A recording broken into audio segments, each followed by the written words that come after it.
What is going on? It is what it is. Another week in wrestling, and we are here to break it down for y'all. As always, for the love of wrestling, it is the return of the Flow Show. Mac Lowe, Brian Andrew, Quincy Jones. What's going on, gentlemen? I mean, not much. Not much like an NXT push. You know what I mean? Okay. You know what? I'll start this off hilarious. How about that? I'll do that, and then we'll do chronological Monday to Friday, I guess, if you want. But did y'all catch? And I know this is a tricky question. You guys catch Raw at all? Because I know there's gonna be hit and miss. So here's the second part of that catchy question. Did you catch the Dana Brooke match? Yes. Okay, so did you hear Corey Dana Brooke match? Yeah. Well, I should say it was a Shayna Baszler match. Well, this is what you're going for, I'm sure. But if it wasn't for Corey Graves, I think this would have been a very forgetful match. Okay, so I'm watching, right? And then I'm just listening to him just go in on Dana, and I'm like thinking when enough is enough. No, he gonna keep going. He is just talking mad shit on her, dude. Like, it's crazy. Like, and then the whole time I'm like, okay, something must have happened between you and Carmella or something, bro. Because I don't know why they would instruct you to just bury her like that. I was gonna say, do you think Vince said to do this stuff, or do you think it's all on Corey? I don't know. I made my brother laugh about it because he told me, oh yeah, and she responded. I'm like, what'd she say? You spoke a heck of a bunch of crap about me. I was like, I mean, what do you? Her response was hard to follow. Well, she had like a Twitter response too, and I guess like what made it worse is like she misspelled a word at the end. You know how everyone's like, you know how that goes. Where you're like, oh, so close. When you're trying to get your shot, the shit off, because all it takes is that one guy learn how to spell, dumbass. You know what I mean? And then you're like, it's all bad. Yeah, you gotta reread that and delete it. You know, you can't. This is what he said. Don't double down on that. If you didn't catch it, Jimmy Smith, he was like, Dana Brooke ready to take on Shayna Baszler. Graves goes, is she though? Is Dana Brooke ready for Shayna Baszler? Listen, I'm all for giving people time to develop, giving people time to realize their potential, but on a long enough timeline, you got to cut your losses. Dana Brooke has not accomplished much of anything. And then Smith goes, but look at what we're seeing right now from Dana Brooke. Look at the fight we're seeing. Okay, great. Then let's keep bringing it out. I want to see more. Dana Brooke has been on Raw and SmackDown for quite some time. I'm waiting for the potential to be realized. Will it ever happen? Are those Nick Khan's notes? Was Vince McMahon that he accidentally left on Corey Graves' laptop? Yeah, these are all just like he's like he accidentally forwarded that to Corey Graves. His progress report on the current NXT prospects. He's like, no, this is totally. Then Smith goes. He goes, we've always seen the physical talent. We all have. She has the speed. She has the athleticism. But will that be enough? That's actually the question. And then Corey just goes, you can give me a chest full of tools. That doesn't mean I could build you a house, okay? It's like, damn. It's a matter of putting things together, and Dana Brooke, in my opinion, hasn't exactly done that. Shayna Baszler, however, looks more and more vicious. But I'm just like, yo, what happened was... Let's cut our losses. Fire! Like, damn. Got your earpiece in. Vince was backstage. He didn't know that his mic was still on. He was having he was in the bath, bro. And he was in the bath. He was just repeating everything he was saying. Wasn't Nick Khan at Raw too? I don't know. I didn't hear about that, but I mean, he was at one of the Raws. Either it was a week or two ago or this one. And imagine, like, all right, Nick Khan and Vince, like, yeah, we're gonna have the Dana Brooke match, and then they're just talking. Yeah, you don't realize the mic is on, and then so Vince is like going ham on like Dana Brooke, and Corey Graves is like, all right, well, yeah, she doesn't deserve to be here. He's like, I mean, she's an extreme piece of crap, and I mean, why is she collecting dust on her roster? Like, it's like, God. Tyson Kidd's turning around to Vince, like, you sure this is what you want to Corey? This is what you, because what's funny is, like, after this, I'm like, okay, if Ricochet comes on, I better hear some shit about Ricochet, right? Like, I'm like, if we're shooting, let's go all out then, man, because like, oh man, like it was one of those things, but yeah, she had a response. You knew it was an accident when he was just repeating Vince when he was like, and bring me that chicken marsala. Wait, what? What he's like, what the hell is that wrap? What the hell is a burrito? Like, who the fuck sneezed? You just hear people scrambling in the back. Somebody feed Vince. He's on one. But yeah, she responded saying, I mean, this is just a promo that she would cut. You know what I mean? It's you cannot entertain everything regardless if it's indirect or direct. I'm like, that was very direct. He said your name for everybody to hear. Let people do what they do best. Talk. Yeah, he's a commentator. Y'all act like y'all gonna die because somebody said something about you. It is not that deep. It was real deep. You cannot stop him. You cannot stop and throw stones at every dog that barks. Oh, she spelled dog wrong. Once you entertain a clown, you become one. Dog. She's She's a dog. Like she. No, it was D-O-D. It was it was D-O-D. Like Dodd instead of. But when I saw this said that barks after, I'm like, okay, that's supposed to be dog. Then she goes, once you entertain a clown, you become one, and then adds, you the clown, I'm the queen. I'ma keep pushing. Throw instead of through. That was the main misspell. Yeah. Watch me work. It is all in caps too, so you know it hurt twice as much. But I was like, I'm like, you're broke that. Watch me work. He was like hands are shaking trying to get to the I believe this. I'm more worried about you right now, Quincy, trying to read that. Like, I believe it. I believe what I'm saying. It's man, I'm like, how are you the queen? I guess in the sake of I see what it was. It was so what she did, she responded on an IG story that was screenshotted. So it was like a bunch of, you know what I mean? So it was like, yeah, okay, I could understand why you're like Twitter fingers like furiously typing to respond like Kermit. And then it just dode and throw, just jump on the page. But yeah, I mean, if she wants to, she could take this and become a monster heel, bro. If she comes out on like next Raw and it's like, listen, I'm in here actually working. When was the last time you was in the ring? Oh wait, you know what I'm saying? And just start taking shots at his injuries, the fact that he couldn't cut it in NXT. Just go ham. Say you're more attracted to Carmella or something. I don't know, like. But the thing is, you're just Carmella's boyfriend. Halfway through a match, get out of the ring, just slap the shit out of Corey real quick. Yeah, like, that'd be hilarious. But the only problem with that is WWE would kill it by probably having her on After the Bell podcast. You know what I mean? While this would be simultaneously going on, or they always do stupid shit. She could just beat up Carmella backstage like how Bianca did a couple years ago. Or what's going to happen? Okay. I'm sorry, but I'm glad you brought that up because wasn't that around the time that NXT stormed like SmackDown? Yeah, yo, she beat the brakes off of her, dude. I remember both of them at the same time. I remember that, dude. That was hilarious. You know what?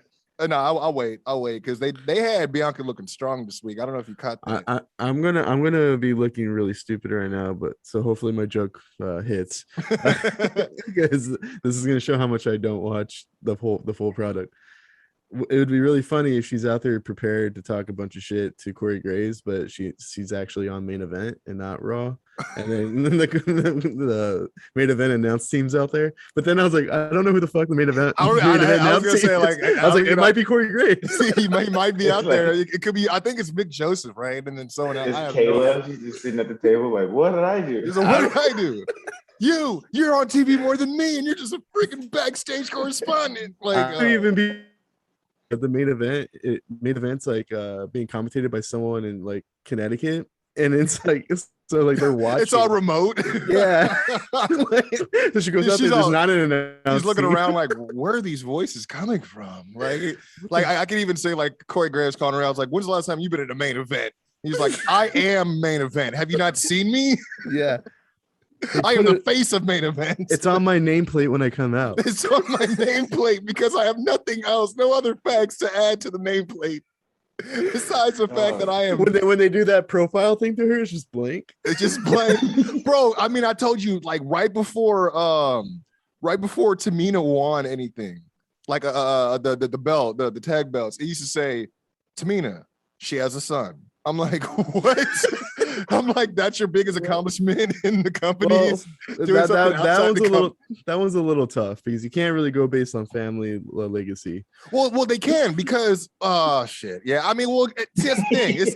It depends because okay, I wouldn't say daughter of Hall of Famer Snooker He said, "Oh shit." because I forgot. I was like, no, they part of the set. No, but she like directly underneath that black cloud. Yeah. Yeah, Because I mean, I'd at least say like she's part of the animal, the family. The same way they yeah, do you could with Roman. probably do But something. Nah, like you that, remember when we was kids on the old computers, the little emote that would help you, the little paperclip guy. oh Mhm. yeah. They just put him like searching. Oh man. Search not found.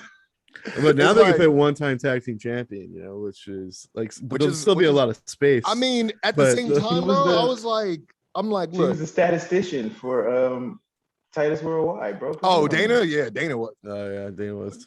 Yeah, all she would do is walk down with a clipboard, and we're like, "What is And on the clip clipboard?" And then I blank bet piece of paper is like her side panel. yeah, yep. Well, Dana It's Brooke was probably one should. of those. Like, if we remember she was like the side piece to Charlotte, and then Mhm. Charlotte got called up or something, so they brought like Yeah, Dana Brooke with her or something like that. And yeah, and then she Dana was like, Brooke was like not ready I at mean, all. like I don't know. See, that's the thing. It's kind of hard for me to say if she is or not because the thing is, she is very athletic. Like I'll Yeah. give her that. And then there's certain parts of her game that I've seen where I'm like, oh, she's actually been getting better, but she doesn't get a lot of opportunity to show it, especially because every time she's on TV, she's usually taking a loss. So she's not getting much offense in anyways. But I mean, like, freaking weightlifter. I mean, she does what she used to do that I forgot what the fuck it's called, but the little cartwheel with no hands whenever she used to come out. Yeah. She's like her promo obviously is like, Not dookie. good. Yeah, You yeah. can't But like it don't matter how athletic you are, if after you win your matches and they put the mic in your hand and you sound like I did my best. Like and Yeah. that nobody, see, then they're like, sorry, we already got Nikki Ash. We can't have you doing the same shit. yeah, like we don't even want Hey, we already have generic women's wrestler 1 through 15. One. So if you don't Right. mind, Wait, like, how'd you get away from NXT? Get back here. We gotta bring you back down. because Dana Brooke Uh, would actually be, like how Mandy Rose is down there. I'm not saying Where Mandy Rose went but, back. but Dana Brooke could totally be pretty good on NXT 2.0 because she has 10 times more experience, but she still does need to work. So like, Yeah. yeah. put her over I mean, there. like I wouldn't be Like, against it because then you got a familiar name in there with a lot of the newer names and stuff like that too. I mean, similar with what they just did with the whole Toxic Attraction, but man, they keep pushing them like they're the only women in the division. So I'm getting kind of already sick of it. You know what I mean? Like, I get it. Y'all are trying to be like the beautiful people 2.0. Like, it's whatever. Like, but I've seen it before.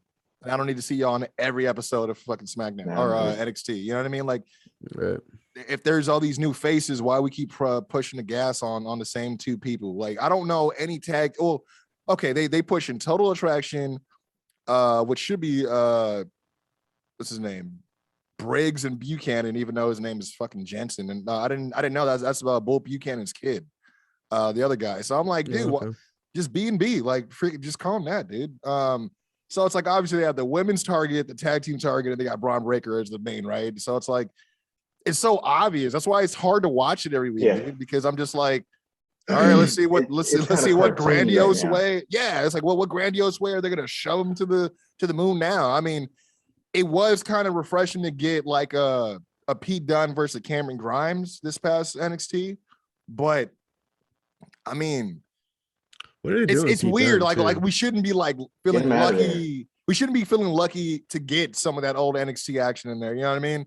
Meanwhile, we got Von Wagner, aka I called him Chuck Palumbo and the Great Khali's love child, dude. Because like, bro, like I told my brother straight up, like, dude, I'm it's probably gonna pop y'all, man, but no lie, seeing this man, Von Wagner, as his name's gonna be, he has a look like you could legit go and audition for the part of Frankenstein's monster and probably win that bitch. Like height wise, facial wise, like. Go do something else, bro. There is something going on with those cheekbones. I'll admit that. I mean, I think I said it last week. I'm like, he got that Shao Kahn. Like, I got enough to put the skull on, but y'all know something going on because I got a little sunken in joint, right? Like, it's so I don't know why it bothers me. That shouldn't bother me that much. It just looks weird. But aesthetically, on the promo card, his face looks photoshopped on his body. He has no emotion in his face. Like, he's just like the same face, like, yeah, I got your back, man. Hey, it looks man, like it's somebody okay, tried to like there was an old video game that didn't have Edge on it, and so somebody tried to create him. No, he looks worse. He looked like somebody tried to create a version of Kurt Hawkins as an edgehead and then gave him a little bit too much on the like. And now let's make him 7 feet for jokes. Let's make him 7 feet. You know what? Let's make him scary with the cheekbones. Like, I don't know. Like, it's so like with him in particular.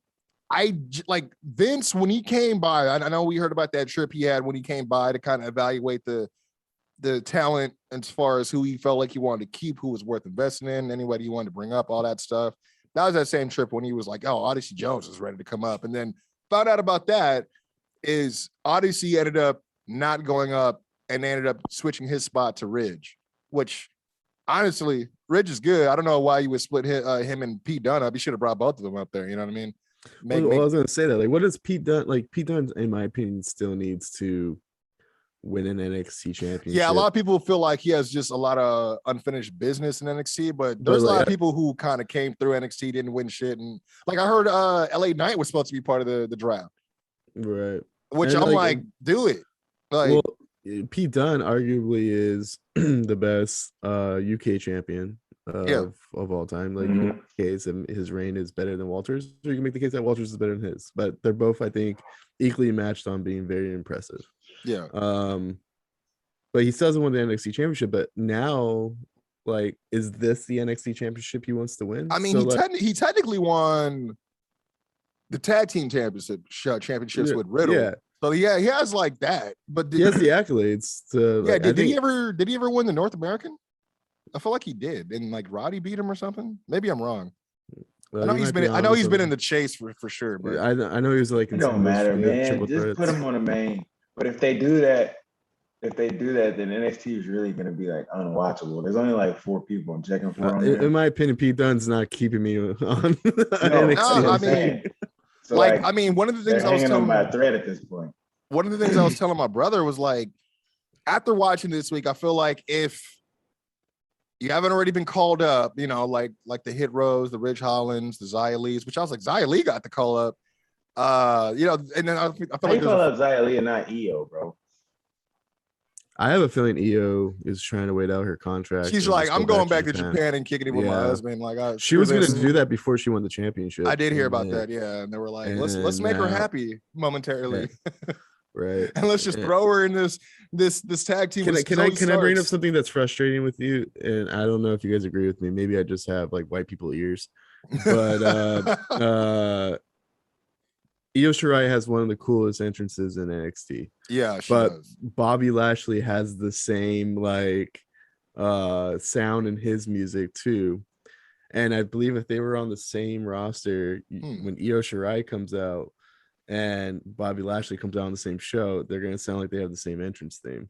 Io has kind of like a slight like, I don't want to say techno, but it has like a kind of a certain sound, though, right? Like the first like 10 seconds or so. Yeah, it's like that. Oh yeah, before it gets all like the build up. Yeah, you're right. I don't know. I mean, like, you know, then I feel like the new music producer at WWE is like, I have 5 different loops over here. Well, see, okay, so I saw that SmackDown had a dope commercial or like a kind of like a vignette for Hit Row, but it wasn't their usual song, and that kind of worried me. No, it wasn't, and then it was a dope song, but it was like they used the vocals from the original song like in spots, so somebody had to Hit Row. Yeah. And then Michael Cole was like, it's money season. I was like, shut up, Wow. Michael Cole. Michael Cole, you don't know what season it is. You know what? It's whatever season Vince tells you it is, and you'll It's unseasoned, Michael Cole. like do you think? Because like, that's exactly what it is. You know, and then, I mean, same to you, Sonia, with your Fab B. You don't even know how to say the name right. Oh my god. do you think? Because like Michael Cole used to be the producer for the NXT shows, so yeah, like, he's kind of like wait. The producer back when they were doing the game show shit, and he just kept shitting on it, or this is like when they were actually wrestling. When NXT was NXT, like good NXT, he was actually one of the producers that worked with the announce team. Okay. And that makes sense. Yeah, with the announce team. Yeah. So, in my opinion, Michael Cole, I believe, knows the difference between good announcing and bad announcing. But he just, he's the kind of guy who's like, I'm just going to do the job, right? But do you think like someone tells him something in his ear and he has to like take like a deep breath and he's just like, it's money season? I don't know, dude. Like, it's like, see, it's funny because I have this other take where I feel like he's like, when he's not at home, he's practicing all these. Like, you know what I mean? Like in his bathroom singing like, it's boss time. It's boss time. It's boss time. Like fucking brushing his teeth. It's money season. No, not that one. Like I can see him just always trying to perfect it because there's also other things he does where he's like, oh my God. I'm like, yo, I've never heard you hit that octave in my life, bro. I got to give Michael Cole credit because sometimes he sounds super hyped for something. Yeah. that deserves a Stephen A. Smith reaction. I was going to say, like, there's times where I'm like, dude, I don't know why you're this hyped, but for some reason you're trying to get me to get this hype, and I'm not that hyped. Like Brock Lesnar's been back for a fucking month or so now. Yeah. 2 months, and he's still getting hyped. Yeah. It's the beast. It's like, oh, he's dude, here. like God, he's here. When we know he's here, dude, he's supposed to make a certain amount of dates every year. Like, I'm sure that's Vince like, do it now, rain it down. Pile it on. Like, we need people to be excited for Brock. It's like I could see him just like and just knowing that Vince is always on his head. Like, I feel like I couldn't be Michael Cole, right? Because that headset, that earpiece, that don't stop at the job. Like, you always feel that Vince in your ear for everything you're doing, whether he's telling you or not. So I'm like, yo, you're probably just like, you're again like always practicing, like to make he's sure he's dreaming of Vince's voice. Vince's voice always pops up in his head when he's trying to sleep. Michael, say how good the sleep is. Michael, put over that goddamn cold side of the pillow. He like grilling burgers, and he's like, more seasoning, more. By the way, who just decided yesterday was just going to be the new season premiere for SmackDown out of nowhere? Because it's after the draft, so. Oh, that's true. I mean, but the rosters haven't moved yet. Yeah, I was like, that doesn't take place until the 22nd. This is what I'm saying. They make rules and they break their own rules in the and imagine. I'm going to throw this out there to you too, and I gotta give the balls to the WWE because they've done this for I think 3 years. I believe is Crown Jewel on Thursday again. Yeah, it's I think in 2 weeks. The day you have to make like a 16 fucking hour flight and then be at SmackDown the next night. That's crazy to me that they would plan it that way. You would think that they would just, in a way, film it ahead of time, right? Like maybe go there during the week when they don't have they don't need them on deck for NXT. You know what I mean? But I mean, I'm sure they got some house shows because that's the thing I was thinking of too. I'm like, they're probably gonna have some house shows.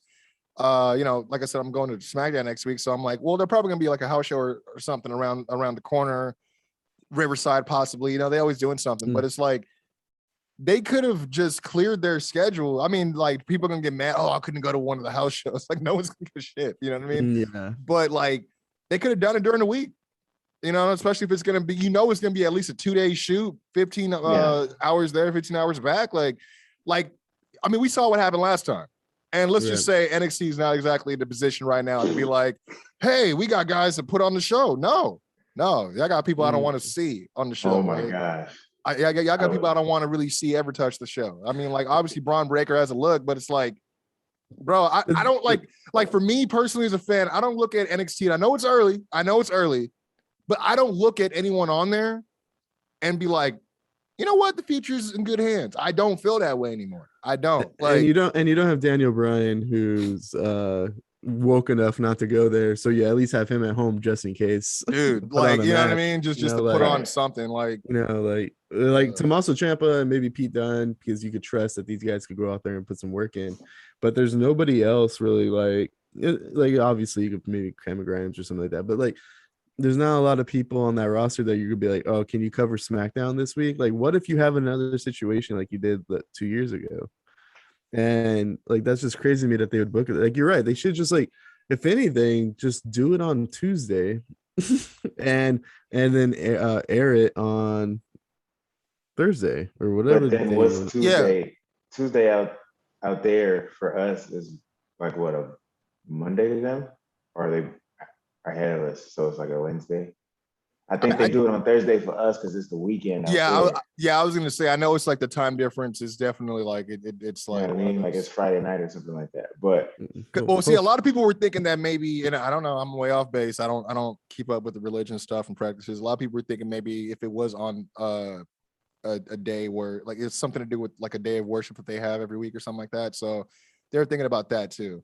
But anyone else notice that they were like, oh, we're not going to call it Queen of the Ring. We can't do that. We're just going to call it the Queen's Crown. is that trademarked? Because I know there was a wrestling promotion called Queen of the Ring. I know there's a YouTuber or a podcaster named Queen of the Ring. Like, it's her. Yeah, trademark. I mean, you know what? She may have. It's funny you bring it up because she may have trademarked that. I'm not too sure. Yeah. But it's not like they wouldn't throw money to do it. You know what I mean? Because I mean, it's. Look at all the money they have. Look at all the people that they buy. You know what I'm saying? Like, they got the money. Vince, like, we could throw money at the Queen of the Ring. We'll just call it something else. We'll just call it something. We'll call it. We're trying to save money, all right? We'll call it the Ring for Queens. It's like, no, you can't. No, that's a different type of the Queen's Crown tournament actually is a pretty cool name. I'm not gonna lie to you. I don't hate it. It doesn't roll off the tongue or anything, but I don't hate it. But the thing is that you would want it to be parallel with the King of the Ring. So you would want it to be the Queen of the Ring because it's because what are they going to be like? Oh, and here's the Queen's Crown. I can't even say. There's the Queen's Crown's champion. God, that's a freaking question. Am I tripping? Because there was a big gap where I wasn't watching, but then I was watching a lot when I was a kid. But wasn't King of the Ring the tournament like a one night thing at one point? Yeah. They had to win. I remember 3 matches. They did one where a few times where it was like a whole night, but sometimes they would even do like the preliminaries during like the TVs, and then by the time the show came, they actually had the semis, and then they added like other matches, you know, to kind of set the appetite. I remember thinking back to like people having to win like 2 matches in a row, or at least, I mean, to me that's what makes it. By the time they got to that last one, it was like both of them were already. Bro, like, I was gonna say, like, that's what kind of made the tournament like what it was, is because it's literally just the endurance game, like. And you know, and the WWE's really good at that gauntlet kind of night. So I missed that element. So, and the thing is, like, it's an easy paper for, especially for something like Crown Jewel, right? It's easy to be like, all right, you know what we're gonna do? We're gonna do the King of the Ring. Oh, that's probably why they called it the Queen's Crown, to kind of spin on that, right? The crown, right. King of the Ring, Queen Crown Jewel. You're like, you could have done. I don't know how many matches is on top of my head, but it's 7 matches, I think, for each. So you could have at least gone in there with the semis, right? Which they might do because they're running out of fucking time. So, yeah. So, but the thing is, that's 3 matches, because the 2 semis and the championship for each. So that's 6 matches on your card that you don't have to worry about booking a shit ton of people. Yeah. And then you add a couple championship matches, sprinkle it in there. You could have a 10 match card, but it's a lot. There's a lot more stakes on these matches, you know. I miss. And I'm glad you brought this up, man, because I remember watching the one with Stone Cold, and he had to go to the hospital because he had that match with Mark Merrow and busted his whole lip open, and so he had to leave and then come back and fight the main event against Jake the Snake. You know what I'm saying? But like. There was one with Kurt Angle. Yeah, I was about to say the one. It was who did he beat? Damn, damn, I just read this yesterday because I know Brock Lesnar beat RVD, which I was like, oh, these are actually some notable names of people that have been in here. But like, I what I miss is the one night endurance game where you could be walking into the last match with an injury, or somebody could have lost and took your knee out because they didn't want, you know what I mean? Stuff like that, where it just added drama to it. And I mean, I remember who was it? Baron Corbin, I think he was the last one. He beat Chad Gable. But dang, dude, it's crazy. Like they skipped so many years. Like I think the one before Corbin, I think the last one they did was I think in 2010 or something like that. Wade Barrett? Yeah. That's probably because Corbin was like, look, I finally got something that's working. Please don't take this from me. Yeah, I mean, the fact that they let him go with it for a whole year and didn't redo the tournament, I was like, oh, you don't go back. Like it's like that's like carrying the Money in the Bank way past the cash, and you're like, I mean, I just like the case, man. It is what it is. I'm gonna put this up on the shelf with all the other ones. Cool. So I was gonna ask you guys before the podcast, and I was like, we should do this on the podcast because this is, I think, this is the most serious question. What do you think is worth more with the materials they use, the championship belt or Baron Corbin or Nakamura's crown? Like if you had to take him to the pawn shop and see how much you would get back for one of them. Yeah, I'm gonna go with the crown because look how many times they replicated that title for people that just won playoffs and finals and champions. You know what I mean? It's like it's not a one of one. I think it's still more expensive piece by piece. The title. That crown looks like it's made out of cereal. He said he didn't say it didn't look like he got it from the box of cereal. He said it was made of cereal.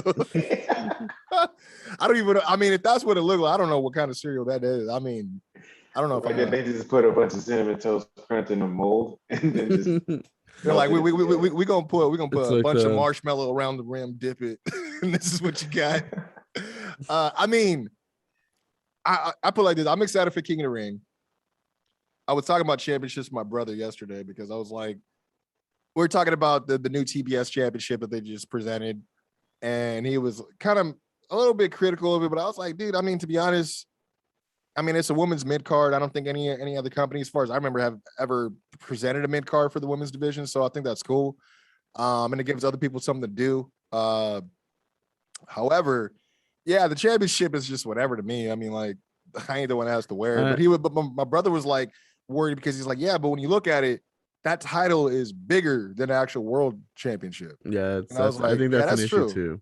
That's true. You know, so speaking of belts, I'd be remiss if I didn't send a rest in peace to Reggie Parks. If you guys know, you know, this guy is the legendary belt maker for WWF and WWE from back in the day.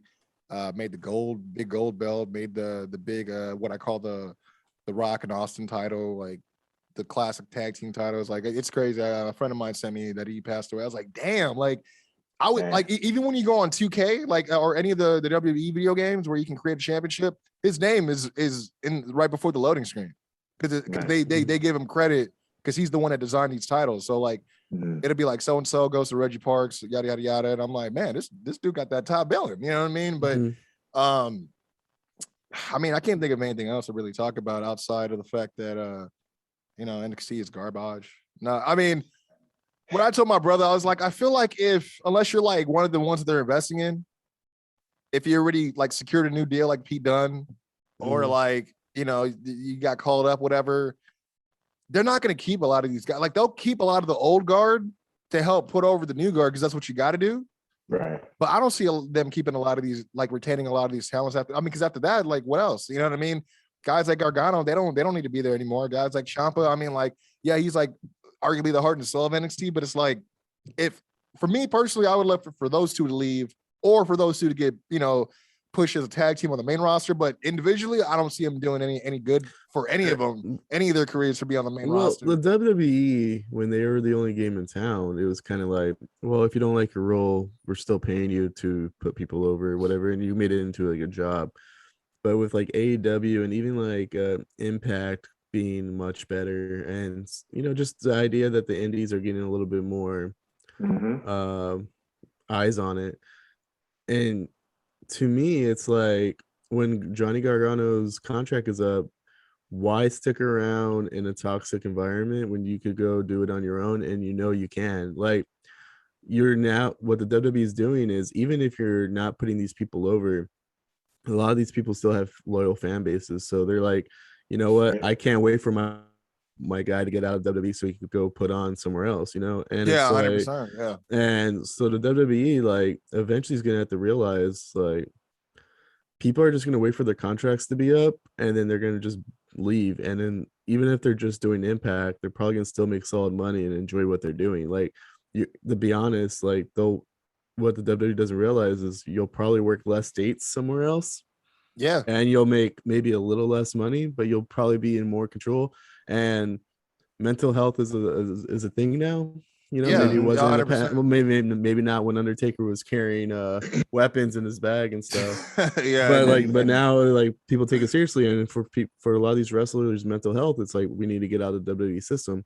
And you could have had wrestlers that are very loyal to NXT, but they're not, they can't be loyal to that anymore. So like Johnny Gargano is going to probably leave in December, and when Tommaso's contract's up, he's going to leave. And some people might stick around and realize, you know what, if a lot of people leave, maybe if I re-sign, maybe that will show some good faith, and maybe and maybe they. I mean, now that they're like the so to speak, there's no log jam of talent now. You're like, now that it's cleared up, maybe there's some space for me to get a push somewhere in here. But yeah, I don't know. I mean, because the one thing I was curious about too, I'm like, are they going to still keep NXT UK?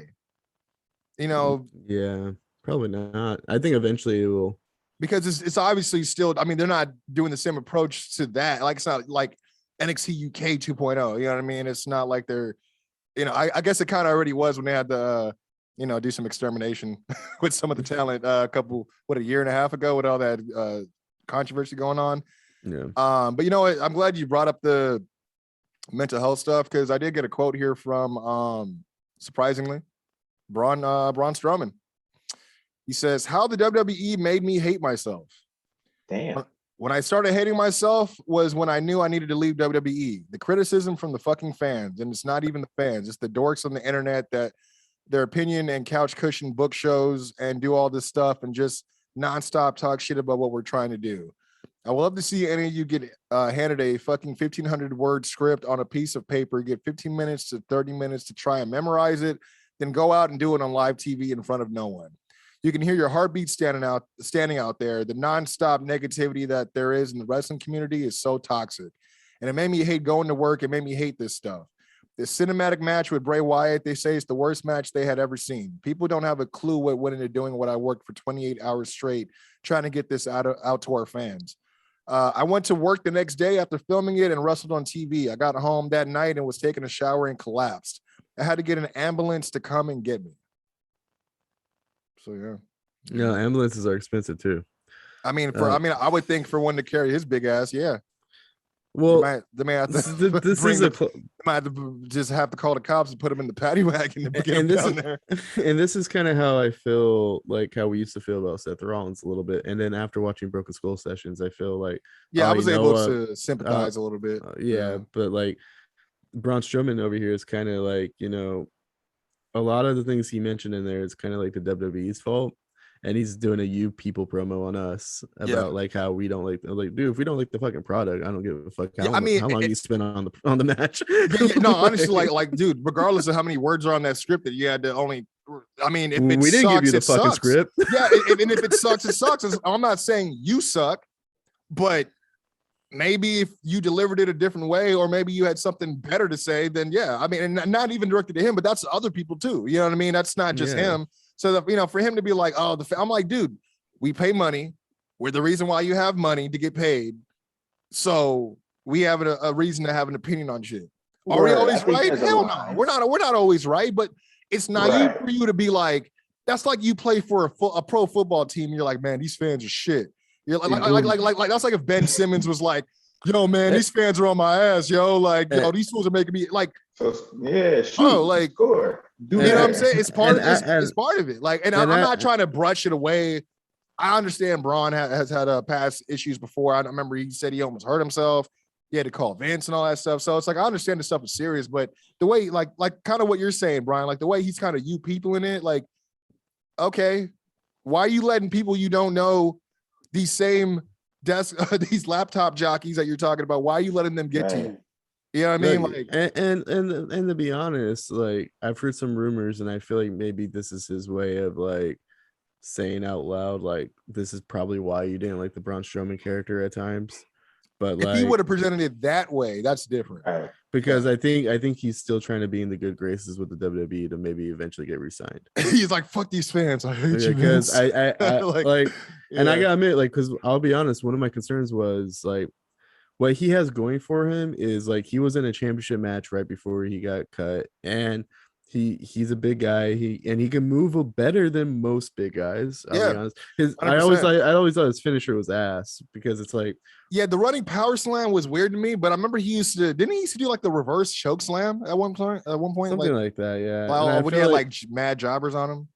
so like in my opinion, I guess what I'm trying to get at is like he Just rip the band-aid off, Brian. yeah. I'm trying to be I guess nice because like if it is like a mental health thing, I'm trying to but it's like I dude, feel you. Yeah. but it's like dude, like it's okay to say out loud like that what the WWE was having you do was not very, but the thing is we all liked Braun Strowman at one point. Yeah, the way that And they then- were booking him at one point, and then Yeah. WWE. That's the thing. WWE's the one that ruined like we don't momentum. have it. We never really had an issue with Braun Strowman. It just got to the point where we were bored when he was on TV. Yeah, They were definitely just putting them in situations that were not entertaining. just to And fill my up the thing card. is Yeah, yeah. If you and I can see like kind of going back to like the Seth Rollins things, like Seth Rollins at certain points, you know, he even meant he's Yep. an emotional guy. He's like I kind of took it personally when the Yep. fans kind of didn't like what I was doing out there. And then he went on his own with weird like Twitter rants, and we were like, come on, man, like, you know, it's like I don't want Braun Strowman to get to the point where like when he's getting booked eventually, maybe in an Impact or something, that we don't want to see him either because of what he's doing on like what he's doing now. Like, Yeah, you know what I mean? Like, don't like you're now at the point where you're not in WWE anymore. He can start fresh. Like, don't be shitting on us. Yeah, because you know, you're not doing yourself any favor. If you don't end up going back to W, you're not doing yourself any favors, showing up any elsewhere. But what were you saying, Mac? I think there's a line when it comes to the fans, right?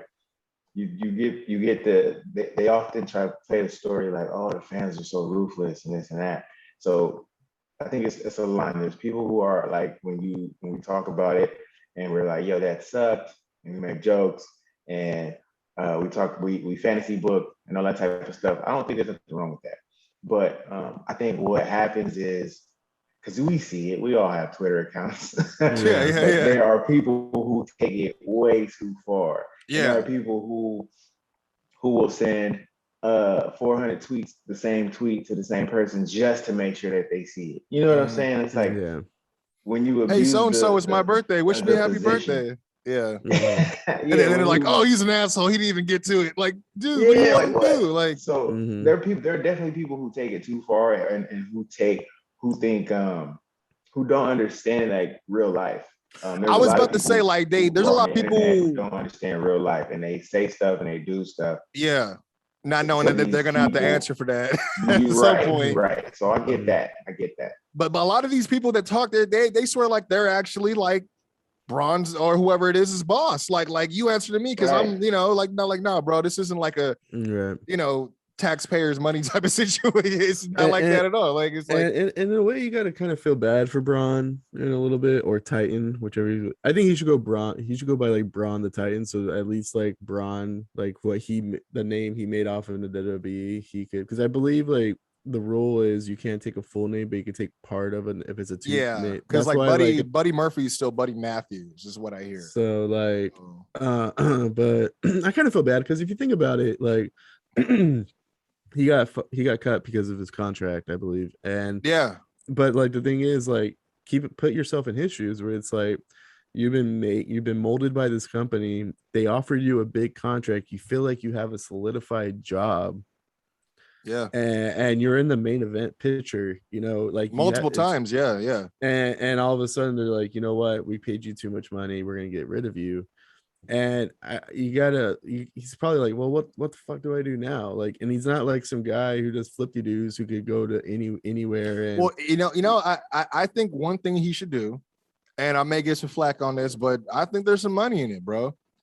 He should take the name Braun and just call himself Braun the Bounty Hunter and do a series of him running after motherfuckers and catching these motherfuckers. Like, I mean, even though people will be like Braun from, no, you can't say Strowman, but you can't tell me you wouldn't want to see Braun running after a motherfucker, missile drop kicking him into oblivion and just like, I'm not finished with you, bro. Like, you know what I'm saying? Like, dude, like, and I don't know if that is copywritten, but it's like, I mean, I think it'd be entertaining. I'm not saying be Dog the Bounty Hunter on some real shit. You're chasing guys with knives and shit, but it's like, you know what I mean? Most of those shows are fake anyways. They're manufactured. Right. But how many times you can frame a show like that around a guy that looks like Braun?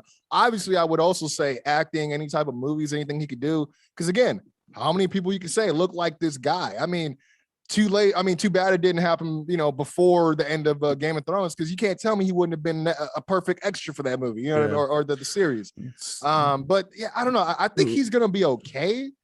Let me ask you this: do you feel that he got released, right? And he's probably like, all right, I'm gonna start taking some bookings and stuff like that, and to start figuring this shit out, right?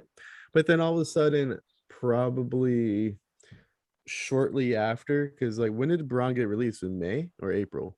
May, right? Yeah, I think it was, or it could have. I know they did some more. There were some releases in June too. I just don't remember who was part of it. Because like Bray was released in July, and he might have been like, you know what? Maybe I'll wait and see what Bray does. And I'm not saying they have to work together, but being involved in some kind of Bray capacity is only going to help Braun in his next step. Like, so if Bray ends up going to AEW and then Braun just kind of sits back, but then like 2 months later he debuts as like, Bray's like bodyguard or like Dark Order kind of guy. I don't know what the storyline would be necessarily. He might be like, you know what, I could probably it was in June. It's only like a month or so after, a month or so before Bray. So like, he might just be like, maybe I can make more money, or maybe kind of reinvent myself if I still keep myself like at the hip with Bray Wyatt somehow. You know what he could do? Yeah, y'all gonna laugh at this. He could go on the Indies and be James Ellsworth's heavy. Oh my god. Be on some tag team shit. I don't know how the rules work either, because like I feel like some doors are slightly cracked. The forbidden doors are sometimes cracked slightly open, and some of them are wide open. But like, if he wanted to, I think the safe move would be like, just take the job at Impact, and if there is something for you to do on AEW, I'm sure they'll take the $100,000. They'll work something out so you can, because I'm sure he still got. Oh yeah, no, like Impact. That's the thing.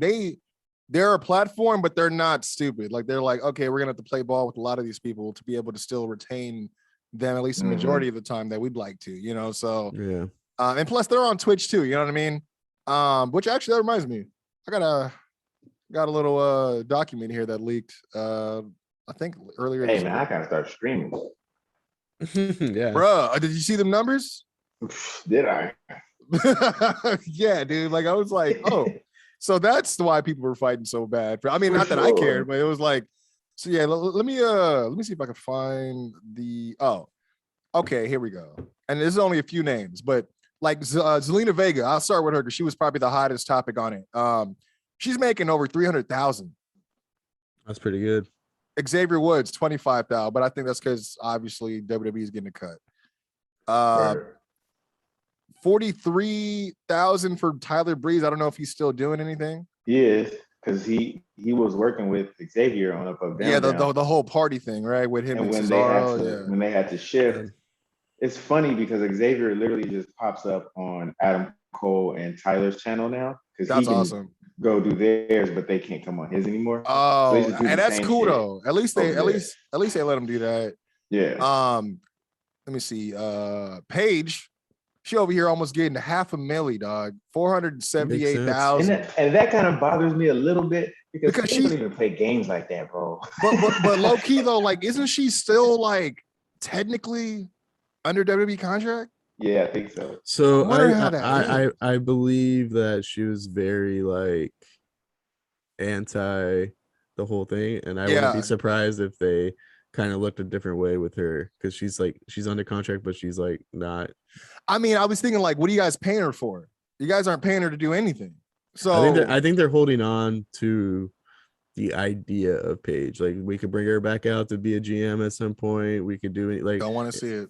And they're like, we could, if she ever comes back to wrestling, it's gonna be on our watch instead of like, because she could easily go to like another promotion. I'll ask you this though, and because I'll admit, like sometimes the WWE does some shady shit, but like sometimes you kind of hear when they're like looking out for the wrestlers a little bit, like they'll pay for some people's rehab and all that. Yeah. They might be in a way like keeping Paige under contract because they know she's not healthy enough to wrestle, and they think if she leaves, she might go back too soon. Oh, like kind of like a for her own protection type of thing. So like, we'll keep you under contract, we'll pay you so you're good. You don't have to worry about working, but just don't wrestle.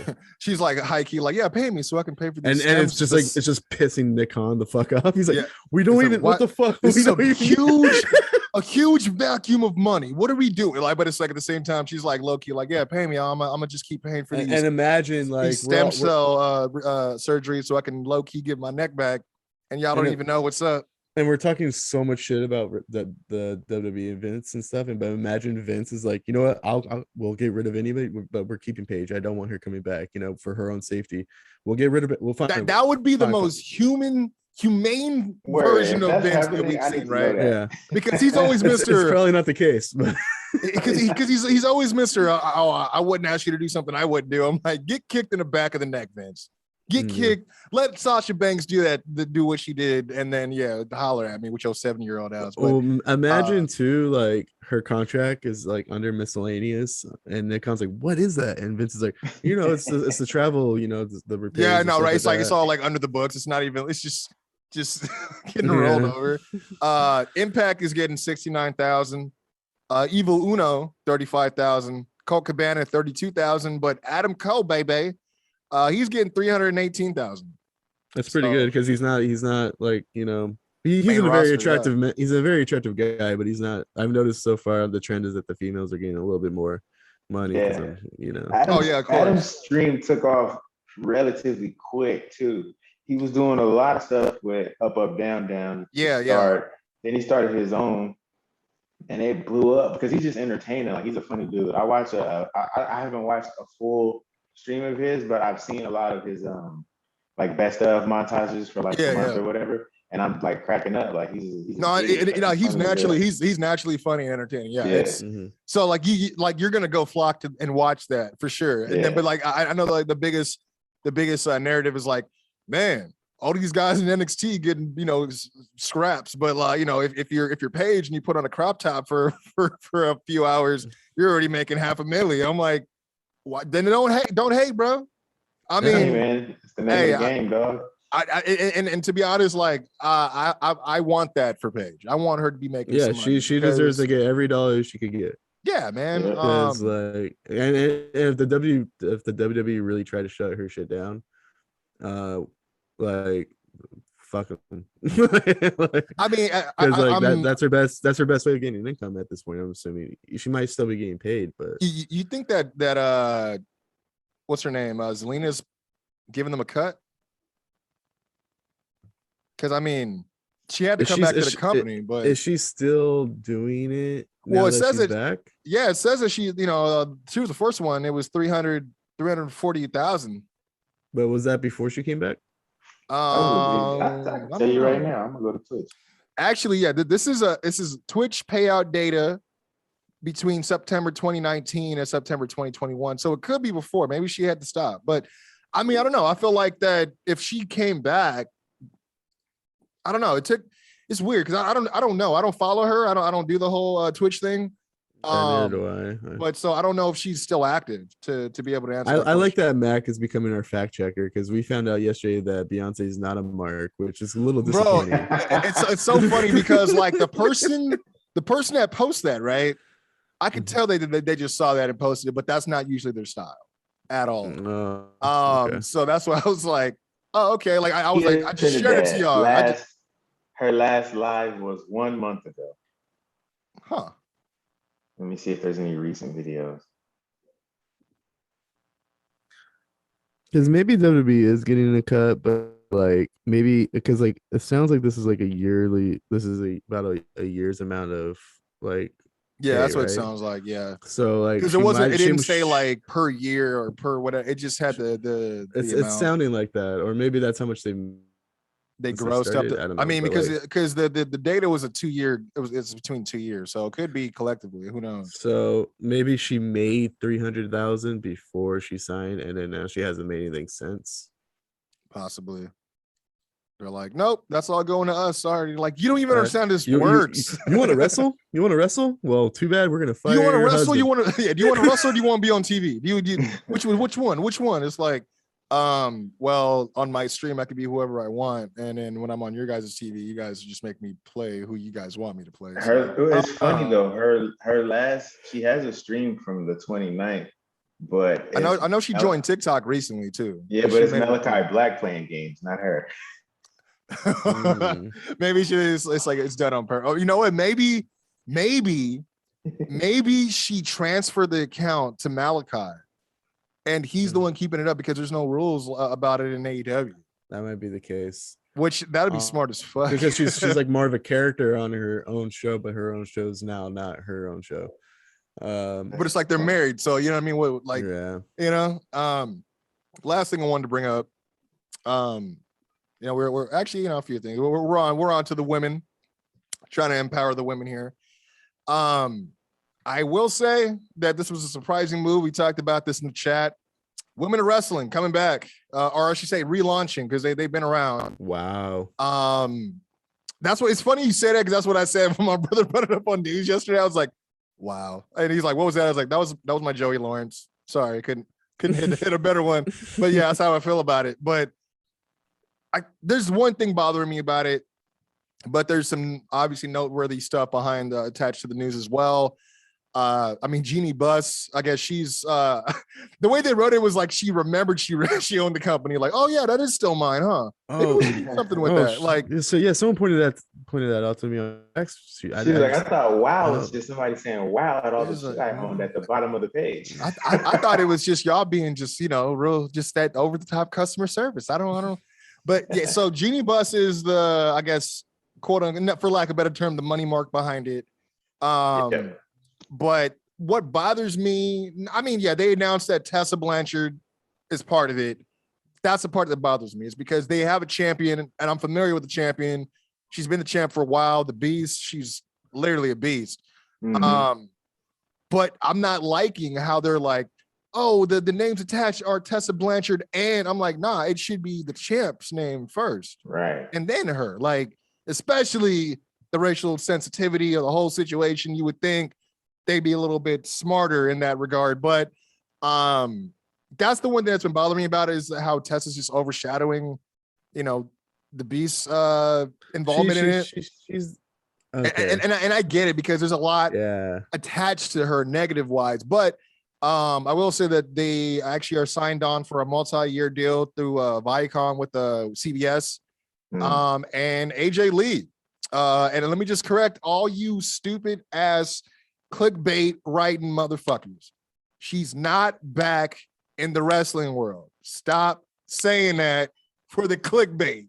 I'm sick of it. Like, once it went up, that's all you saw everywhere. Yeah. AJ Lee back in wrestling. No, she's not. She's a producer, and she will be helping with the commentary, which is all I want from her. That's as great. Much as we like to see some of these people come back to wrestling and stuff like that, like some of these people just don't want to do it anymore. And they might like the business, but they might not want to go in there and take a bump. You know, like 100%. Or maybe just come back to manage and contribute a little bit, not so much physically, right? But like still be around it. Like, and if she gets and she's doing the producing thing and she eventually's like, you know what, I would like to do a match. It would be really big for her little promotion for her to come back, and that's where she comes back. yeah. But like if she doesn't want to wrestle anymore, it's fine. Like, Yeah, I'm the same way. That's like, what I'm talking about with the fans that be doing too much.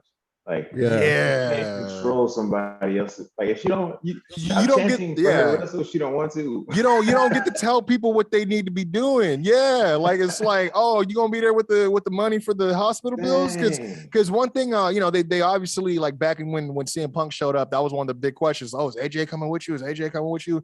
And he put it into it. He's like, you know, she never stopped loving the business, but when it comes to that neck of hers, like, nah, like he made it just like, I'm not letting her.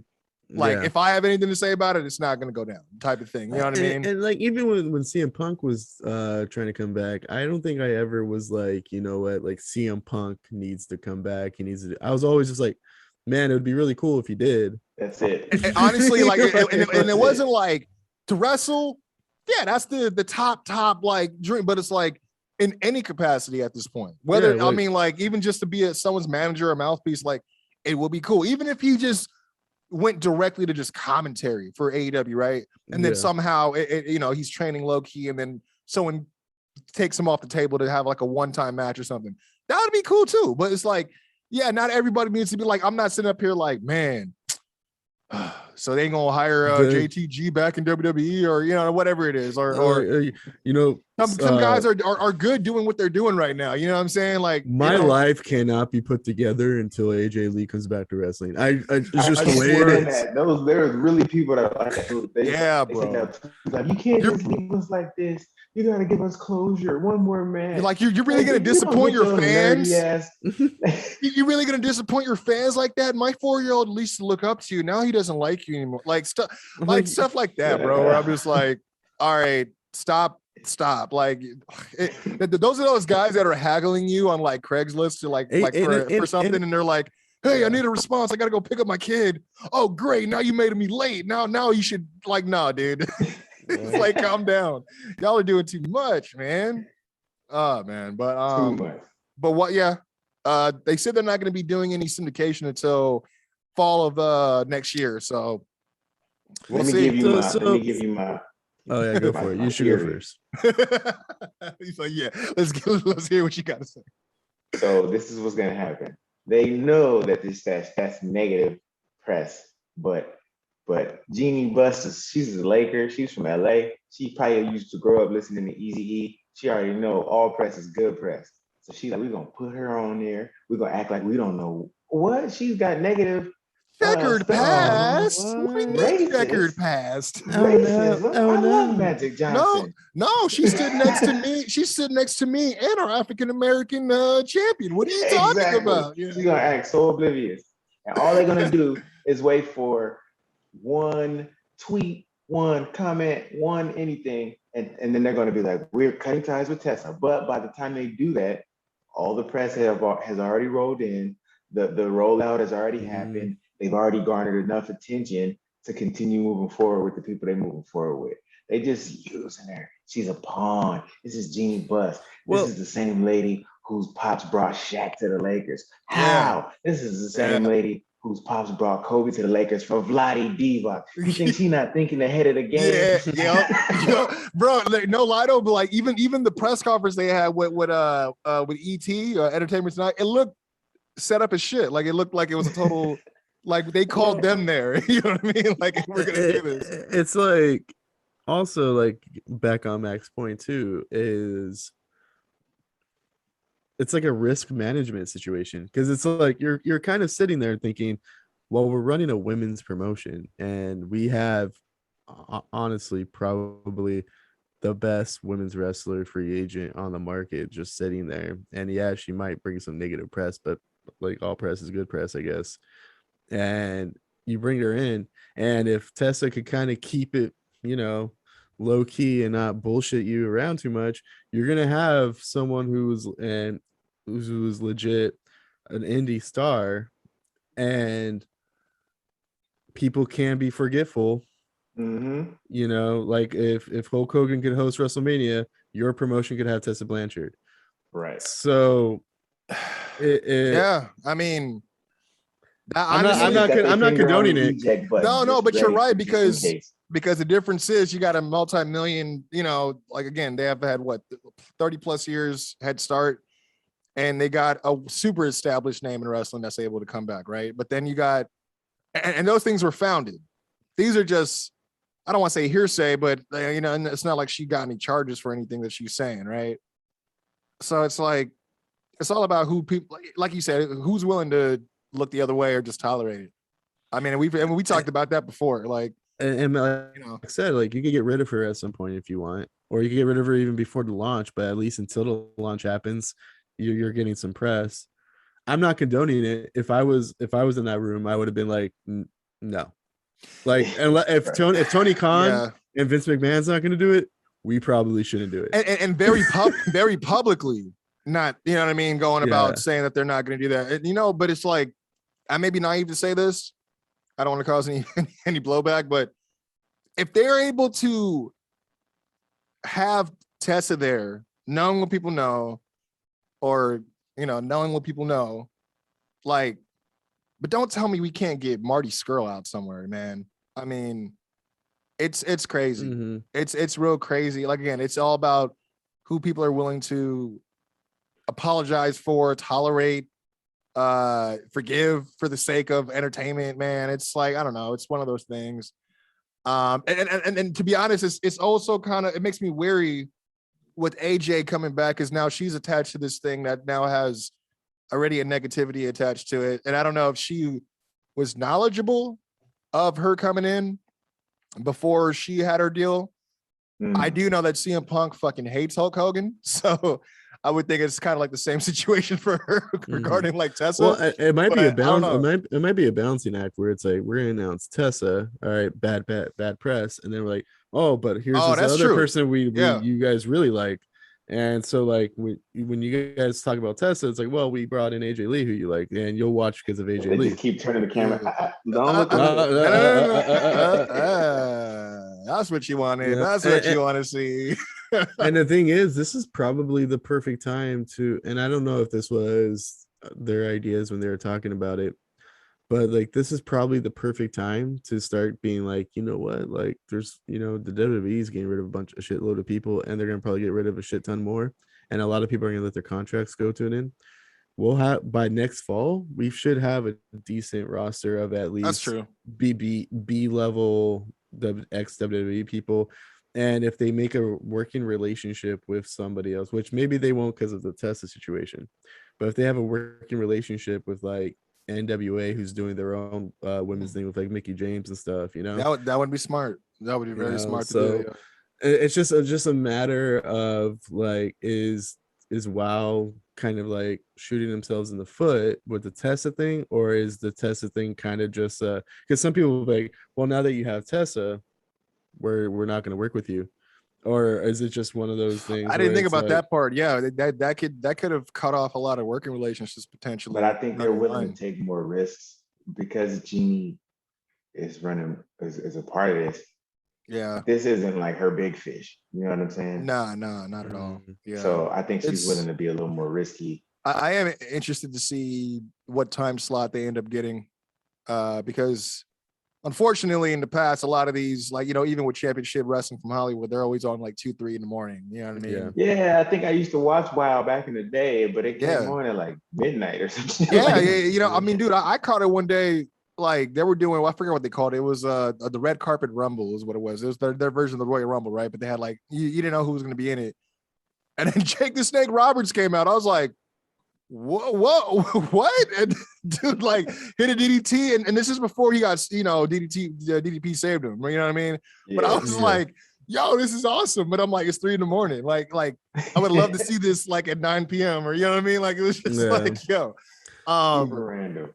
Last thing I wanted to bring up, well, I got 2 things. One's related. I just wanted to applaud SmackDown, because I've been worried about how they've been having Bianca looking the last 2 weeks, but they had her looking real strong this week, man. Bruh. She almost picked both of them up for the KOD, bro. I thought it was a botch.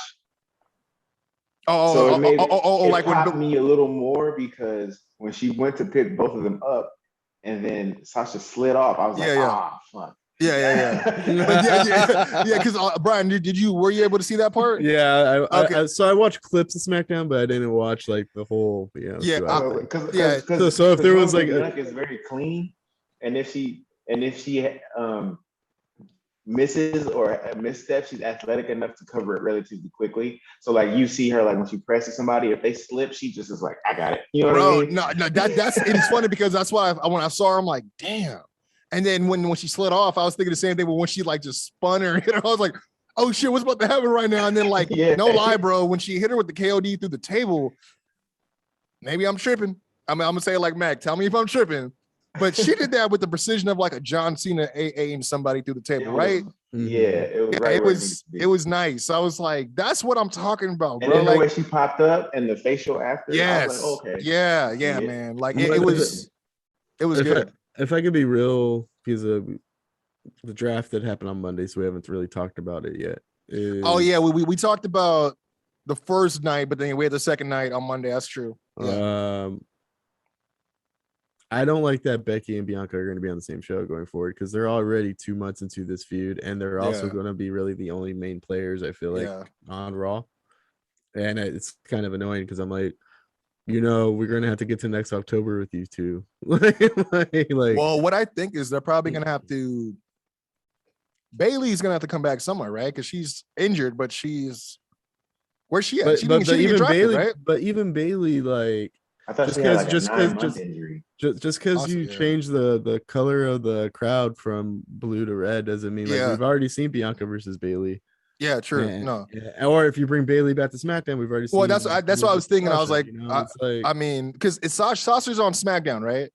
She stayed on SmackDown, and I think she'll probably win the title at Crown Jewel if I were to guess. So I think one of them is going to have to drop down, right? One of them is going to have to, after this triple threat, it's going to have to drop out of the main title picture and then give Dana Brooke something to, I don't know. Well, now that I think about it, it's like if Sasha's on SmackDown, but they got Charlotte on SmackDown with the Raw Women's Championship, so she probably have to lose this. If they switch the belts like they did with the Street Profits and the New Day, like can you see like Charlotte? Whoa, finally got my 15th one. Like, it's like, no, this don't count. It's the same shit. There's an asterisk next to it, right? Like, oh man, it's like, man, I don't know. It's just that to me has always been weird when they it's like the mid-card titles are not color, coordinated, but or designated, you know what I mean? But like, we're gonna bring the red belt to the blue brand and blue belt to the red brand. It's like, because if they would have drafted the Intercontinental Champion, it wouldn't feel weird. Yeah, exactly. I mean? But can you make sure the US title goes anyway? Because I mean, unless they're gonna change the belt again, like, I mean, that's how the new Universal Championship came to be. Is it was red and then they made it blue. So it's like, so there's two things too. Like, you're gonna buy yourself a month because you're gonna do champion versus champion at Survivor Series. Yeah, I was thinking the same thing. Yeah, and then you could probably have a makeshift feud for that 1.5 months between Survivor Series and like kind of the build the Royal Rumble, but really it's like a full 2 months because the Royal Rumble's at the very end, of January. Mm-hmm. So you could kind of bullshit, but that's still a long time to not have something significant, right. So like, I don't know. Like, a part of me is like hoping that like, like Quincy's fucking picture, I know, threw me off. I was like, when the fuck did Kevin Owens join the fucking podcast? Like, at this point, if the roster's a lot smaller because they cut a bunch of people and NXT sucks, like, we could probably do without the brand split, or at least make all the champions float and just do undisputed titles matches at Survivor Series. But they're not gonna do it. We're still doing this brand split. You lost so many people, so it's not like you got all these people. I was gonna say, like, it makes sense to just be one show at this point. Like, and then most of the shows, if you look at Raw, it's dominated by like, I would say like an hour and 30 is the same people. You know what I mean? They get two or three segments of the same people. Same thing on SmackDown. So you might as well just put In all ring, of this together backstage. and Yeah, yeah. keep the stories linear. And I think that way you'll get more space for, because you can now, instead of packing SmackDown with 3 Roman segments, you can put 1 there and then 2 on Monday, and then there's openings on SmackDown now for, can we give some character work to Ricochet? Can we give some a real meaningful feud to the US title that just who Right. cares who has it? You know what I'm saying? Like there's Oh space yeah, for other Damian. I stuff. was like, who does have it? I was like, I oh, was gonna, Damian Priest. Yeah. so there is 2 things, which is like, you're right, because like they're even double booking now, where they'll have like WWE championship matches start the show off, and then the real WWE championship matches at the end. So it's like you have a Right. lot of people like wrestling twice or 3 times on Raw. Yeah, So you could just it's ain't the pandemic era no more where y'all could get away with that. You know what I mean? right. Like, So, and then, but like to maybe play devil's advocate, I guess, to that would be, it's one thing to book Roman, like a Roman feud for like 4 weeks, right? His championship matches in 4 weeks. We got to come up with 4 stories. It's then, but then now we're trying to make it into 8 stories because you're trying to put him on both shows, because you can't not have Roman on both shows. well, see, I was gonna say, I would be okay if like, he wasn't, I, but I, like, I was gonna say, like, for me personally, I wouldn't mind like the tag team floats, right? But I wouldn't mind if like the belts are still exclusive to the shows they're on, but the contenders aren't. Meaning, it's not. Let's figure out who we can build up. Build up enough in time to challenge Roman Reigns because we've ran out of contenders. You know what I mean? Like, it's like if you have 8 guys now instead of 4 guys, and they can go from different show to, say if like, well, mhm. man, the line for the Big E championship is kind of long. Let me go see what's good with the Island relevancy, right? Like, Right. even with the mid card stuff, it's like you'll see somebody come down on a Friday that wasn't able to get something done on a Monday or something. You know what I mean? Like, Yeah. I'm Finn not Balor I'm not versus against Big E would the be kind of fire. I'm not against the like the mid card and the world titles being exclusive. The women's championship, I don't know if they need to at this point. I really don't know if they need to. There's only 8 women on the whole roster, bro. We don't need to. Well, I And mean, the tag it's championships more. are kind of the mid card title. I was gonna say right? it's So it's like, more than that now because they keep splitting up. Like, why are you going to split up Natalia and Tamina when I mean I don't see Natalia doing anything more than what she's doing now, and I love Natalia. She's cool, but she's mhm. been there for a minute, and I mean she has enough on her accolades. Like, where honestly the whole daughter of the legends stable was cool. I dug it. You know what I mean? Mhm. I mean Shotzi and Tegan. I mean they weren't supposed to be together anyway, so whatever, but. It's weird how y'all are chopping down like potential contenders for this championship that y'all spent so time rolling out. I don't see Bailey and Sasha getting back together. I mean, I don't know. They're both We heel don't now, need them. so You don't need yeah, them. yeah, true. You're right. There's You know no what I mean? But team. There's no real team. There's no real bro, like, team. I mean, it's I don't know what's going on. I mean, D-Drop and Eva Marie, they ain't doing nothing together no more. Mandy Rose is in NXT, so she ain't dealing with Dana anymore. Like, they don't have the Iconics. I mean, Asuka, I don't know where she's been, but she ain't teaming with Charlotte. Nia and Shayna broke up. Like, I don't know who is the team anymore. Right? Ain't no Riot Squad. Dakota and Raquel broke up. Like, there's no Bro, team. there's literally, oh man. They're about to liquidate them titles, I think. I don't see it. I mean, but then we got sure, Nikki Ash and That's a fake team. They're not a real team. that's what I told. That's what I said. I'm like, they're not really a tag team.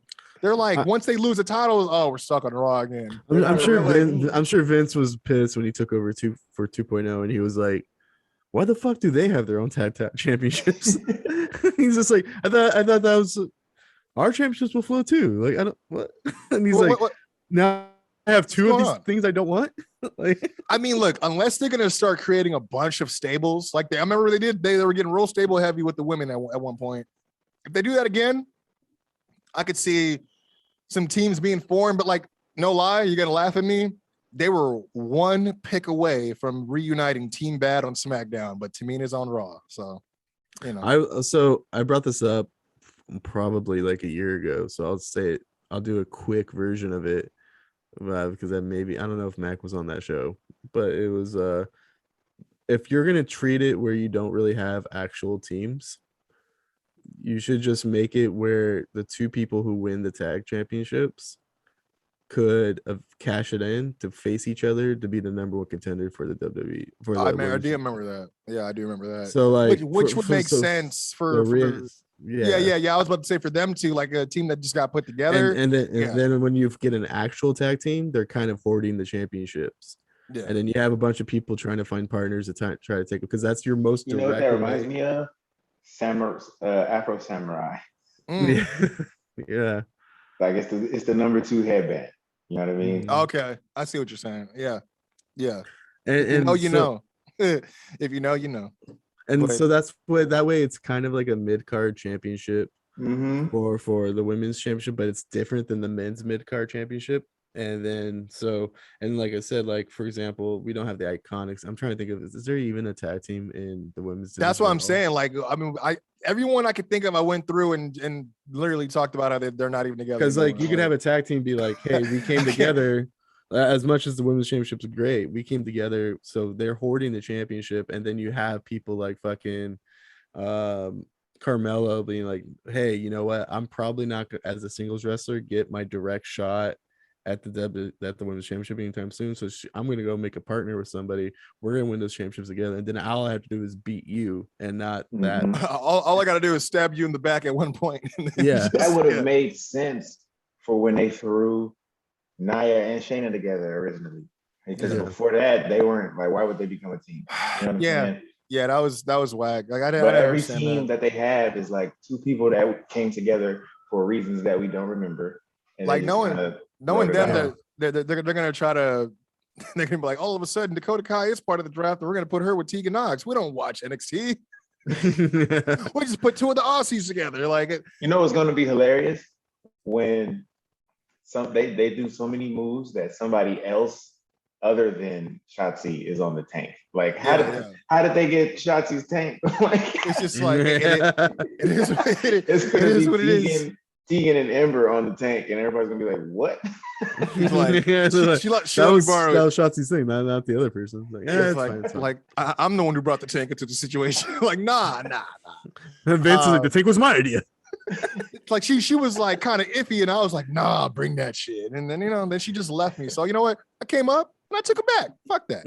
Like, I don't know, man. It's a lot of people were like saying that this was I don't want to say it was the worst draft. It was better than, in format wise, it was better because they usually take way too much time when they're like, it's like the race draft from Dave Chappelle. It's like, you know what I mean? It's like, we for the black delegation. Like, it's like, all right, man, get through it. We know there's this whole presentation part of it.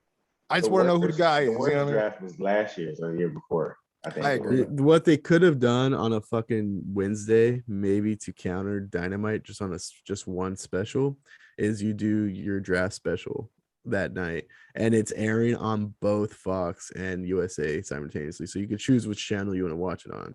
They would hate that. They were like, "No, I know, we want exclusive rights, so we don't want them to have options."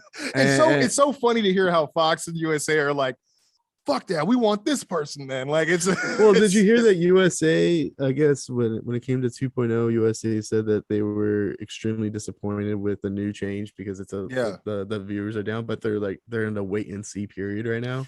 Yeah, from what I heard, they weren't clued into a lot of the stuff that we're doing. Which I was like, oh no, you got to tell the people paying. Like, but I also heard, they were kind of disappointed. I don't know if they're a fan of the new look, but they obviously the numbers are showing that I think things ain't working too well. So I think don't know. The USA network now needs to understand, like, we thought we were going to get more viewers of NXT, but we didn't realize we get much worse. Oh shit! If you don't mind, can you get Triple H back in control? They're like, we realized you guys were trying to turn things around, but you ended up just tanking this whole thing. So we're gonna have to ask Hunter to come back. USA like, don't coming up in the next meeting with a placard. They're like, we got an idea. NXT 3.0, and it's just gonna be a picture of the old NXT. Oh man. They're like, it's Triple H with a thumbs up. It's Triple H with the finger point at the 3.0. It's Triple H pointing at Triple H. It's just like, that's all, because I mean, I think we may have fantasy booked before, but I'm like, dude, I'm just waiting for Triple H to come back and bring some of the faithful on for that eventual Endgame-esque Avengers. Bro, I just thought about something. You know how Triple H is like, he's down for NXT, like it's a gang. Like he be having the leather jacket with the Yeah, I was gonna say, yellow. yeah. Came back What with he Shawn Michaels, and they had a What he whole. gonna wear now? Yeah, you He know gonna have a what? cross colors jacket? Like, what is he gonna wear? He ain't got He's just gonna be have like a denim jacket with nothing on it, just like denim just jackets. like a picture with like a nice little picture of like Stephanie McMahon on it with like, he probably got the back of it. They just put a bunch of paint, mixed it together. but he couldn't afford to This is get the it logo, like right? sewn Yeah. in, so it's paper clipped. It's a regular picture, but Dude, it's not even. It's like the stitching is still not. It's not even like trimmed. It's just like freaking frayed He's as about to have hell. a tie-dye jacket on. Yeah, he finished. Yeah, bro. I don't know, man. Like He gonna look like the Rockers. So I don't know. Tinfoil hat real quick. Yeah. Do you think Vince took advantage of the fact that Triple H was in the hospital? Yeah, 100%. He gonna come back 100%. Like "What did you do?" I would dare insinuate he is part of the reason why he got sent to the hospital to begin with. Yeah, maybe, because like I'm sure it's not easy. Hey, Dad, I did all this and it's really good, and then Dad comes in and says, you know what would be better if I fucked it up. So he's like he treated you like, Paul, I'm gonna break your heart, and then it's like boom, and then it's like, oh, it actually and then it's just a picture of him in the hospital. So he's just pointing at his heart with the surgery as a success. Yeah. I know we're making jokes. I do wish the best for Triple H. I do too, in that regard, but I don't know, man. like, It's I can't say. I personally don't see. What's he gonna do when he comes back? Vince is a businessman, dude. So he's gonna come back they're gonna do the whole thing with the jean jacket, like he just returned from an actual day ACL tear. The game is back, and Dude, you know, people would pop if he just goes out. You just hear like, NXT, so NXT's kind of just sucking, right? Triple H's music hits. He just goes out there, pedigrees Braun Breaker, and sends him back to like, hey, you're going back to the Performance Center, my guy. You're not ready. He just says that to him. You're not, dude. It'd be even better. He comes out to like the old NXT music, not even the new NXT. I was just like, say he's gonna come out with Josiah Williams. That'd be so hard though. Hey, shout out to Josiah. He a good one, man. But yeah, I mean, speaking, I guess a little side note here. Speaking of rap, yeah, I know, y'all get a glimpse of that Rock, the Rock with the bars. Bar. So as soon as I heard it, I was like, why does he sound like Tech Nine? And then I was like, oh, I see the Strange Music shirt on. I'm like, oh, so I think Tech wrote this for him. But I was like, yeah, right. I'm sure he did. Rock said he wrote his own bars though, but I don't know. He also said one take, so I don't imagine. bro. The structure, the way that we all rap. Bro, you got to punch in. You got to punch in at some point. Yeah. I mean, not even that he had to punch in, but if you wrote it like that, you have to. You can't miss a syllable. If you're off just a little bit, then the whole verse falls apart. And he's not J. Cole. He's not J. Cole on Power 106. You know what I mean? Where he does this all day, where he's like, oh, this sounds like he cut in the studio track. No, you do promos, Rock, and I've never heard you say anything that fast ever in my life. And he was chopping it up. And I'm like, this ain't you singing in what is it? Wyclef? No, him as Maui. And he had that whole song, you know what I mean? I'm like, you're welcome. Yeah, exactly. I was like, I can't remember the joint, but I'm like, all of a sudden, I'm like, because I saw what's this video about? I'm like, is he? Oh, he's rapping. I'm like, this is crazy. I saw featuring The Rock, I thought it was just gonna be him like introducing the song, or even like him just mixing in like audio clips of both promos. So we got Tech Nine and two other guys, and I was like, oh, okay, that's a good intro, Rock. It's like he's like. Thank you. What do you say? Thank you, Tech Nine. Thank you, Terramon. I'm like, what did Terramon do? You're Terramon. Yeah, you're the only one in the video with the bottle. Like, I was gonna say like two thoughts crossed my mind, and I might just be overthinking it. Is like it's pretty cool that like Rock is making. He's been on stuff in the past technically. But he's making his rapping debut with Tech Nine. That's a little interesting, out of everyone in the world. But Tech Nine is one of the most like successful indie artists.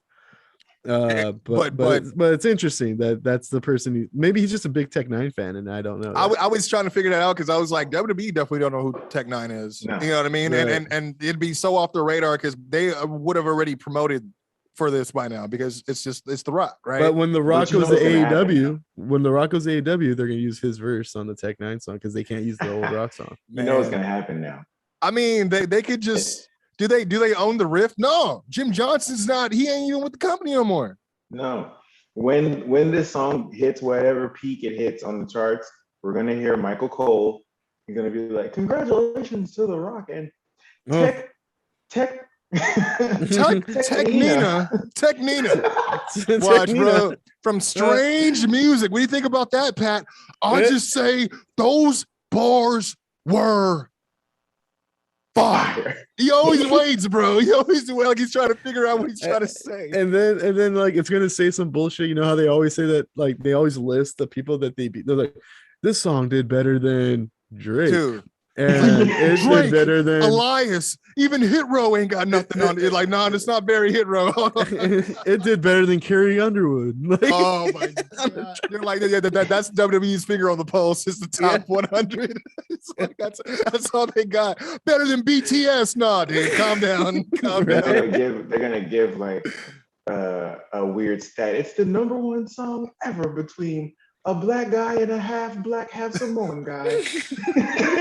in this subgenre plus this type of demo, #1. Like we're touting it. We're touting it. Oh man. What a great way to end the episode, man. The longest running rap song that's been talked about on Raw. Man, I'm literally about to watch it again after we're finished here because I want to know. Did he even say anything? What was he saying? Only the Rock would be lifting weights through his verse instead of ad libs. He's just like, ugh. He's like, "You're welcome." Just, I was gonna say like, I was gonna say real talk. You're welcome is a much better song. I'm just I mean, it's more memorable. It's more quotes. You know what I'm saying? It puts more smiles. I don't know if the Rock's in the. Shit, dude, if the rumor is true about the Brooklyn Survivor Series show being kind of a dedication to The Rock, you think he's gonna perform it? They're gonna have him perform. I know, you know, he's so big though. It's like, but he would still move way more than Booker T did during the Bad Bunny. I'm like, you can't even do that. You do it in the video. just setting it up for. You even do a spinneroonie. Oh man, the Rock's gonna face the Miz at WrestleMania. Like, what happened to Roman? Like, we use Miz for this kind of stuff. So, this is what we usually do. And then for whatever reason, we're gonna put Damian Priest in your corner. That's just how we sum it up. Man, this has been For the Love of Wrestling, man. You guys can always do what you do and that support us. Follow us on Flow Wrestling Pod and Flow Wrestling Show on Instagram and Twitter alike. Again, we drop it, man, every week. Video as well as audio, so be sure to check out the link tree in the bio. Don't forget to also check out definitely the LA Clips forum. I mean, why wouldn't you? I mean, don't be that loser. No, you probably wouldn't if you're not a Clippers fan, so that's probably why. No, but even I think people who aren't Clippers fans need to listen to this to figure out what is so special about the Clippers, right? I'm just saying. I mean, or you could listen to figure out, like, I'm being when you're playing when your team's playing the Clippers, like what do we got going on? I don't know. I'm trying. It's like the dark side of the ring. Damn, I'm sorry, you took me back because that's what I used to do as a kid. What? Spurs are in town? Let's go see David Robinson. Like, oh man. Quincy Jones go, Mac Lowe, Brian Andrew, as always. We'll see you guys next week. It's been the Flow Show. Peace.